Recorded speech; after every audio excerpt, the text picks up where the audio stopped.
Hello, everybody, and welcome to episode 718 of the Off-Farm Income Podcast. You have, of course, found our YouTube channel, and thank you so much for being here with us. Well, today is our Tuesday edition episode, so in this episode, we just get you caught up on what's going on with us on our farm, in our lives, in our ag business, and really, we talk about whatever we want to. So this show is just for all of you who like the solo episodes. And hey, I am happy to be here with you. That is one of my favorite things to do, is just to talk with you guys, because certainly you have given me the ability to live the lifestyle that I get to live. And that is a perfect fit for today, as we are going to be talking about me just getting back from Kansas City. So I actually just got back from the National Association of Farm Broadcasters Conference in Kansas City, and it was a great trip. Matter of fact, I don't know that I've gone to, for what I do, I don't know that I've gone to a convention that was more suited for what I do. And of course, that makes sense because I am broadcasting to all of you about agriculture on the podcast 4 times a week. And it was great. I got to meet a lot of very, very interesting people who were in agricultural broadcasting and people who were companies who were there and they were looking for interviews. It was a very, very interesting convention. And so I flew out there on Tuesday. I've got to tell you, so I kind of cheaped out a little bit, but for all of you who want to be entrepreneurs, I think that's that's something to think about, trying to save money and be able to put that money back into your business at different times when you're operating your business. And it was very interesting. So instead of staying at the hotel where the convention was held, I got an Airbnb. And in Kansas City, this actually seemed like a very good deal because they've got a free streetcar that runs up and down Main Street. And I really only got to see from my Airbnb to the hotel, the West End, and back and forth. I didn't explore much of the city. I didn't even rent a car.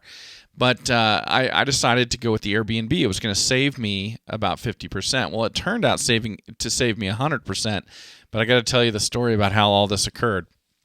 So what happened was I flew in on Tuesday, a great flight over to Denver, but then across Kansas from Denver over to Kansas City, and then landing in Missouri, of course, and really just a great look at Kansas and all the crop ground down there and how the topography changes from western Kansas to eastern Kansas. For somebody like me, it was awesome having a window seat to be able to look at all that. But I got into Kansas City. I got a lift from the airport to the Airbnb where I was going to stay. Now, I didn't know this going in, but in this area of Kansas City, they're building all these like 5 to 7 story, I don't know if you'd call them apartment buildings, maybe apartment buildings, but where people can buy or lease flats. It's like a 1-bedroom apartment.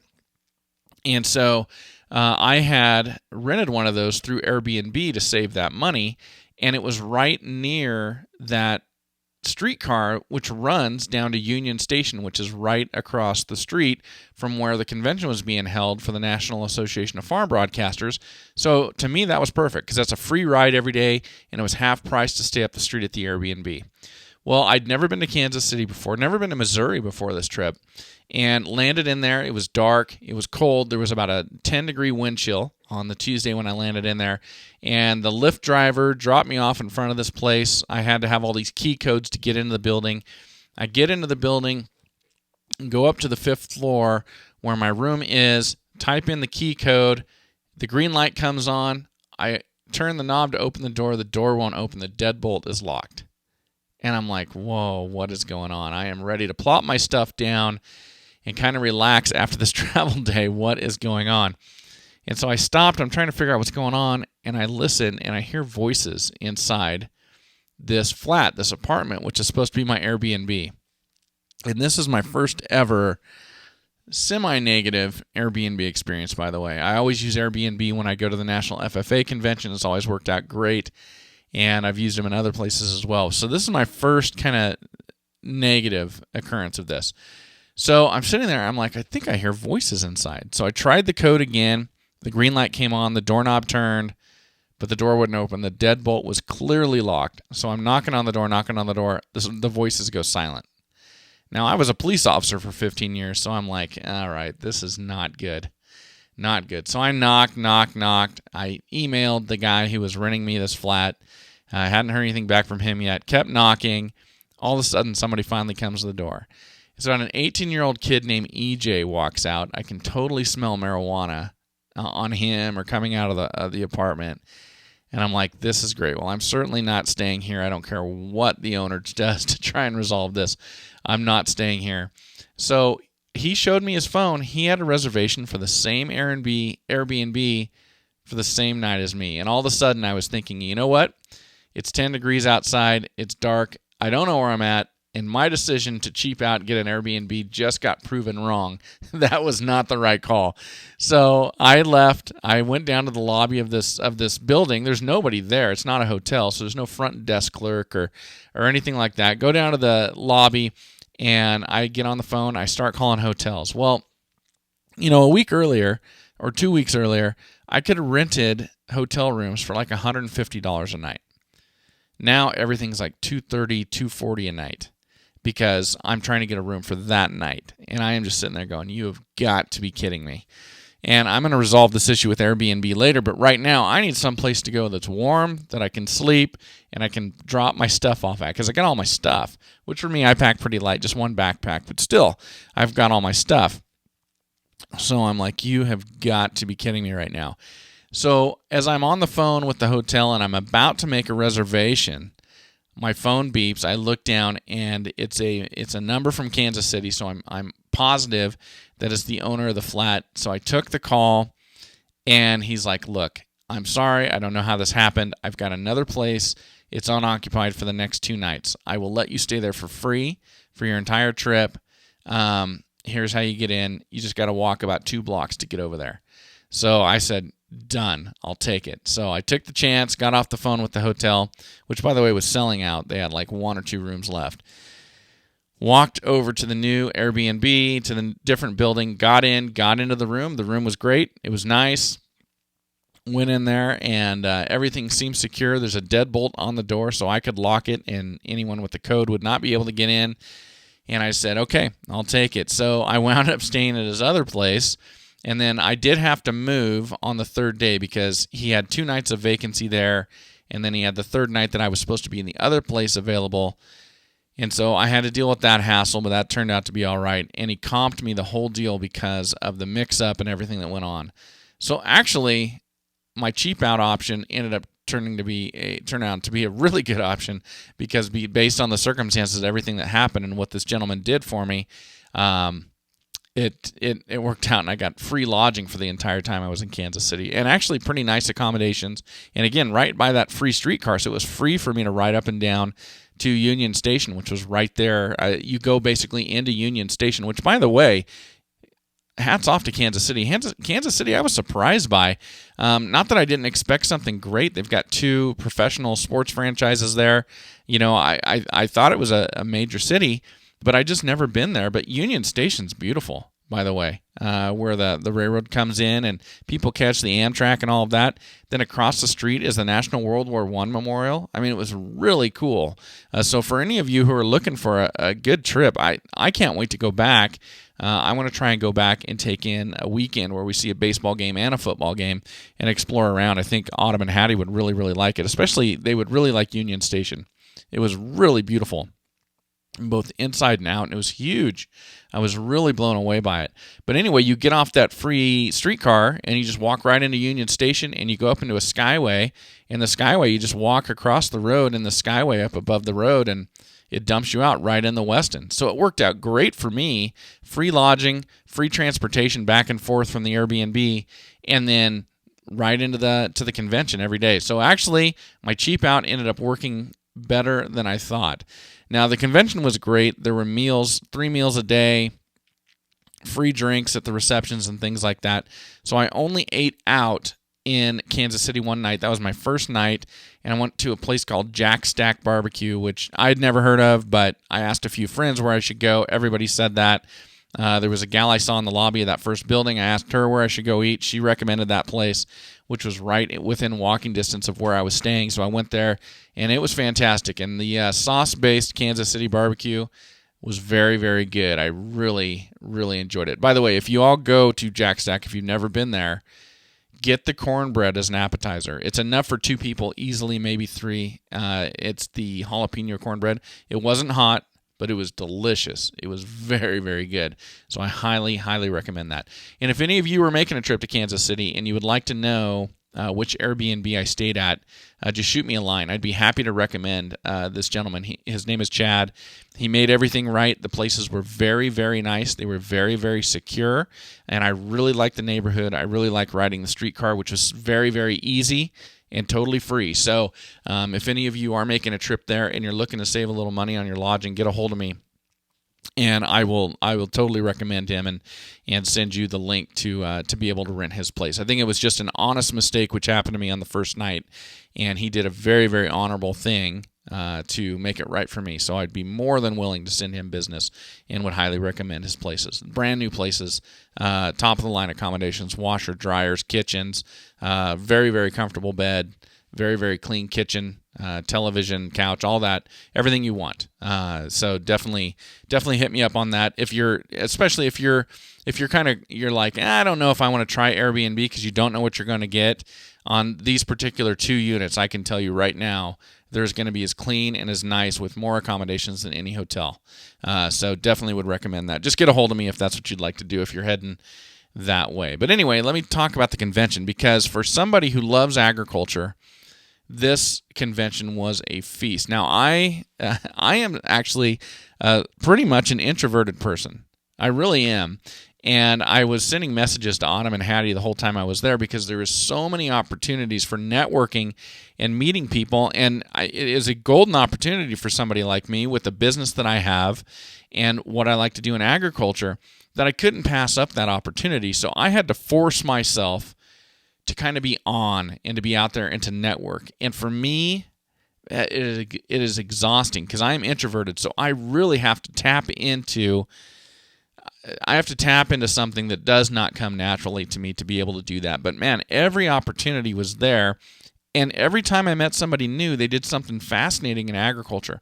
Tons of agricultural broadcasters with such a varying degree of stories of how they got into agricultural broadcasting. It was really fascinating, and it was really interesting too. I'm 46, and so I would be right probably in the middle of the age range of all the ag broadcasters that were there. But honestly, my age category was probably the least represented. It seemed like there was a lot of older folks in ag broadcasting. And when I say older, I mean 60s, late 50s to 60s, and moving towards that retirement type age. And of course, there were folks who were already retired or maybe do a little bit on the side who are members and they like coming to the convention. And then there were a lot of young people in their 20s who were doing this. And it was really interesting speaking with them. Some of them had nothing to do with agriculture growing up, but they wanted to be on the radio. And one way or another, there was an opening to do farm broadcasts. And so basically they knew the radio side, not the farm side. So they got brought into ag broadcasting and taught the farm side. Other folks I met, they grew up in farming, in ranching, didn't necessarily do radio, but their knowledge of farming and ranching brought them over to the radio side. They tried it out and they got taught the radio side. And then there were some folks there that they grew up knowing farming and ranching, agriculture, and knowing they wanted to be in radio, and this was the direction they had been pushing for their entire lives, and they had found their way into that. So it was a really interesting group, a lot of different pathways into ag broadcasting. Of course, my pathway is unbelievably unique, but I'm not a farm broadcaster in the sense that a lot of these folks are. For example, I don't read crop reports and do things like that. I'm not on the radio. I'm not a conventional radio host. Now, I am on the radio on a couple different shows, but with my own style. I'm certainly not conventional like that. I'm not polished. I'm not trained in that way. I'm completely self-taught, and I just happen to have a passion for the FFA that gets me on satellite radio on that show, and a passion for small farming and ranching and small farm and ranch retail that allows me to host the D&B Supply radio show. But I am very, very unconventional with a path that doesn't really match up with anybody who was there. But that was interesting too, because it got me into a lot of great conversations with folks, because my pathway is so unique. Well, the highlight of this convention is it was on Thursday, and it's what they call Trade Talk. And this is the big, like the exhibition or the vendor area, but it's not necessarily that there's vendors there. There's a bunch of companies that come in and they get booth space, and they are there to be interviewed by all these different farm broadcasters. And these farm broadcasters all have the same challenge that I do with the podcast, and that is to get content, to have content, to bring a steady flow of content to you. For some of them, it's weekly. For some of them, it's daily. But getting content is always a challenge, just like it is for me. And so on this day, this is a very, very special day for them because they can hammer out a lot of interviews. And it was really interesting to walk around and see what was going on for all these different companies who were getting interviewed over and over and over all day long, starting at 7 in the morning, going till, not all day long, 7 in the morning till 1:30 in the afternoon. And it was very, very interesting to see how many different interviews were taking place, both video as well as just audio only, and with a variety of different technological devices. I saw really, really nice equipment being used, and I saw smartphones being used to collect these interviews. It was great to see everything that was going on. And as I walked around, since I do long-form interviews, 30 minutes or so, something like that, and it was really loud in there, and their goal that day is to get interviewed as many times as possible to get their company's messages out. It wasn't the right environment for me to do interviews. So I walked around, I talked to a lot of people about what I do, and then I was able to set up interviews that are upcoming. For example, on the day you're listening to this, I should be interviewing Dave Carter, who is the executive director of the National Bison Association. And I had a very interesting discussion with him and the folks at his booth about what their association does, some issues that I didn't know existed when it came to American bison. Really interesting. And so I was able to set those up to come home and do later. So it was really a fascinating conference. I wanted to tell you about a few of the companies that I was able to meet with, starting with, well, actually, this is another industry association, the American Sheep Industry Association. And there was a gentleman named Benny Cox, who is the is the president, that I spoke with him for a long, long time. But we had a lot to talk about. Benny owns and operates a livestock auction in San Angelo where they sell sheep and goats. Now, my father-in-law, who lives in Shep, about 60 miles north of San Angelo, is always telling me about this auction because they sell so many sheep and they sell so many goats. And here I was speaking with the owner, with the president, Benny. So I got to talk to him quite a bit about the sheep and the goat market. And it was really fascinating to talk with him. I actually should have been running a recorder because we ended up talking for probably 30 minutes about this. But it was really interesting to hear about sheep production in Texas. I will tell you this. He told me Texas is and has always been the number one sheep producing state in the nation. As much as I love Texas, as much as I've read about Texas, as much driving around and exploring Texas as I've done, I never, ever knew that.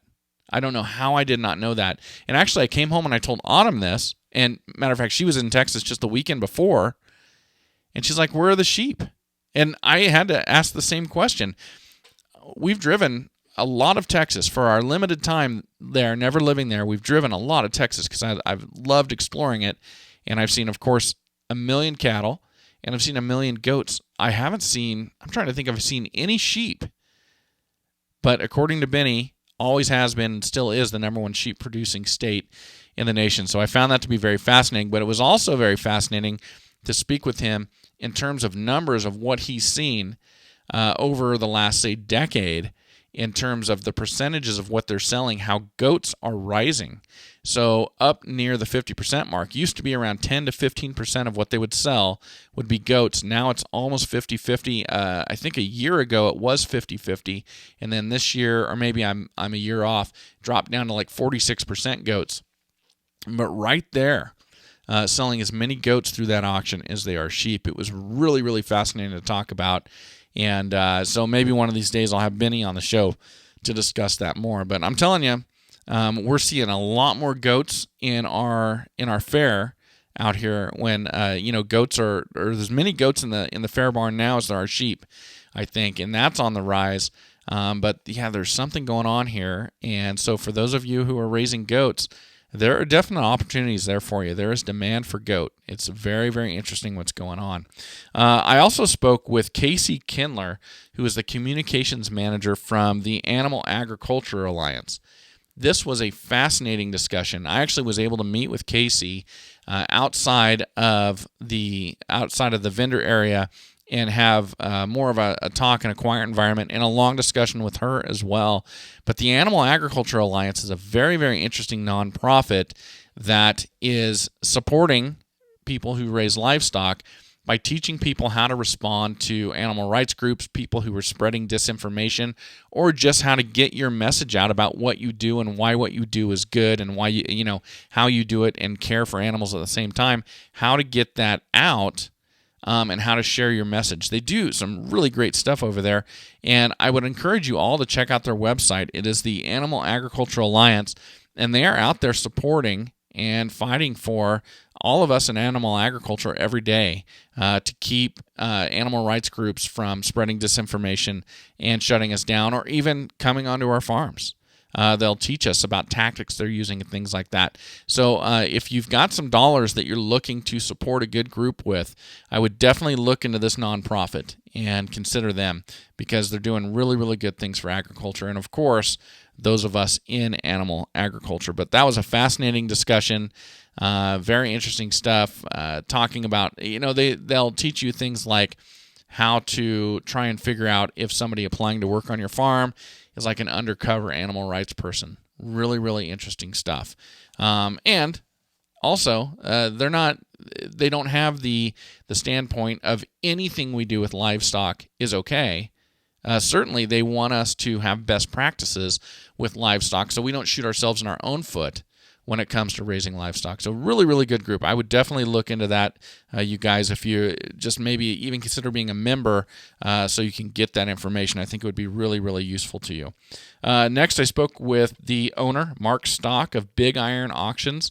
Really fascinating story in terms of how this auction has grown once they went online with the auction. And of course, it makes sense that you go online with an auction and, the demand for your products goes through the roof because now people don't have to be physically present in your geographic location to bid. They sell farm machinery, so on the farm machinery that they're selling. But I asked them about the process they go through to be able to put things on their online auction and to be able to maintain the trust that they need with folks so they'll be willing to buy a tractor or a combine and spend all that money without ever seeing it in person. It was really fascinating what they do in terms of going out, interviewing people about the piece of equipment, interviewing the people who have serviced it, taking photographs, taking videos, starting it up, having that start up on video. Really fascinating what they did. But they were there, he and I think it was his marketing director. I can't remember for sure. But man, I had a great discussion with them at one of the social events, and they've really got an interesting ag business going on. That's one to check out as well. It was really, really fascinating. And then Pioneer was there, which was really cool. I'd seen Pioneer on the list, and since I host the Corn Revolution podcast for Pioneer, and since we've been recording new episodes just the week before I went to Kansas City, and actually as I'm recording this, just this morning, we recorded a bunch more episodes for the Corn Revolution podcast. New episodes will be coming out soon. I looked on the list. I'm like, who here from Pioneer is likely to have listened to the show? So I found them in the convention center, and I walked up to their booth and I asked for a couple of the gentlemen that I figured had listened to the show, and I asked if they'd ever listened to the Corn Revolution podcast, and he goes, "Oh, I know your voice." So it was kind of cool to be able to be recognized for hosting that show, and what a great bunch of people. That was a lot of fun to hook up with them, and they had a big booth because they had an extra wide booth. Half of it was Corteva, half of it was Pioneer. Very, very cool to meet all those folks and to be able to visit with them as well. And then Mahindra was there, and it was interesting. So Case IH was there, John Deere was there, and Mahindra was there, and I hope I'm not leaving anybody out. Kubota was not there. I didn't see New Holland. So as far as I know, those were the three tractor manufacturers that were there. Now, Case IH, I think, was there probably more to promote their big stuff, not their small line.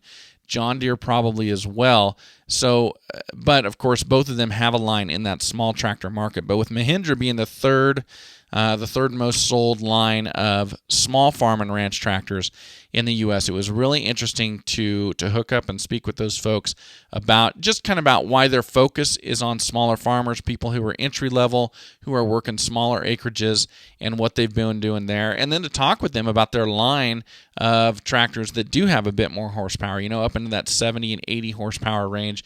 It was really interesting to speak with them. I got to spend a lot of time talking with Ryan Piercy, who is their product manager, and we talked quite a bit about their line of compact utility tractors, but then utility tractors with enough horsepower so somebody like myself could cut, bale, rake hay, do all of that, and have that utility tractor on our small farm. So it was good because, I hear the Mahindra commercials on different radio shows. Matter of fact, on the Rush Limbaugh show, they advertise, which is obviously a huge show to advertise on.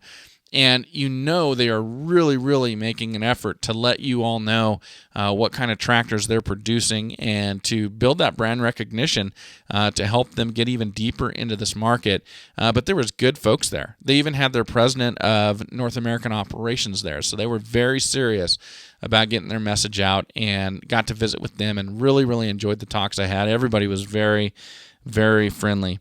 And then I told you about the National Bison Association already, but this is just a few examples of the companies I got to speak with.